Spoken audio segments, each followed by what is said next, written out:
Монголын байгаль орчны төрийн бус байгууллагын холбоо нь Монгол улсад цөмийн хог хаялыг буучлах, атомын цахилгаан станц барихыг хориглож, цөмийн энергийн тухай хууль тогтоомжийг эргэн харж, ард иргэдэд энэ аюулд өртүүлэхгүй байхыг төрийн эрх баригчдаас шаардсан. Монгол улс нь эрдэс баялагын асар их нөөцтэй уран олборлож атомын цахилгаан станц барихгүйгээр оршин тогтнож, хөгжлийнхөө зам явж чад. Одоогийн байдлаар атомын цахилгаан станцгүйгээр иргэдэд цахилгаанаар бүрэн хангах боломжтой гэж үзэж байгаа мэнэ. Өмнө нь Сүхбаатарын Талбайдар жигсад цөмийн энергийг эсэргүүцсэн шаардлага засгийн газар хөрвүүлээд байсан. Монгол улсын засгийн газар хөрвүүлсэн шаардлагаас товч дурдвал Монгол улсын ерөнхий сайд Батболд 2012 оны 3 дугаар сарын 10-наас 13-нд Япон улсад хийсэн албан ёсны яалтчдынхаа үеэр цөмийн энергийн салбарт хамтран ажиллах талаар байгуулсан далд гэрээ хэлслийг олон нийтэд ил болгох, цөмийн хаягдлыг Монгол буучлах талаар өмнө хийсэн оролдлого, нууц хилцүүлүүдээ ил тод болгож, буруутай этгээдүүд хариуцлага тооцох. Хэрэв ийм оролдлого үнэхээр байгаагүй бол ерөнхий сайд Батболд өөрийн биеэр ард түмэндээ ийм зүйл байгаагүй гэдгээ батлан мэдээлэл зэрэг шаардлагуудыг хөрвүүлээд байсан.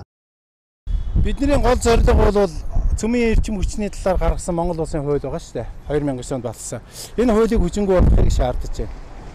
Ер нь бол уран гэдэг юм уу те цөмийн эрчим хүч ашигтай юу ашиггүй юу гэдэг асуудал бол нэгдүгээр тусдаа асуудал. Ер нь тэгж ярих юм бол бас тийм ч ашигтай биш.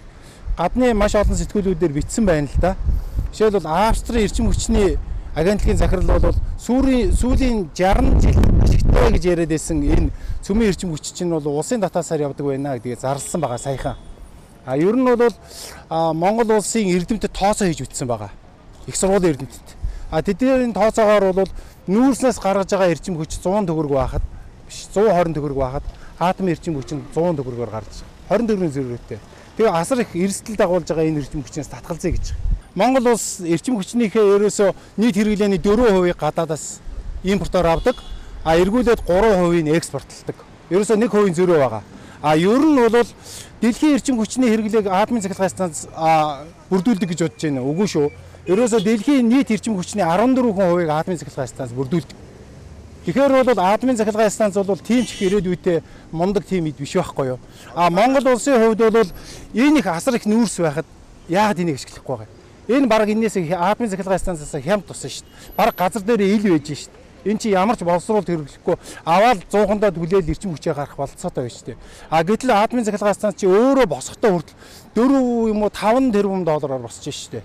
Тэгээд эргээд тэрний хог хаягдал түүний аюулгүй байдлыг хангах гэдэг бол өөрөө асар хүнд юм.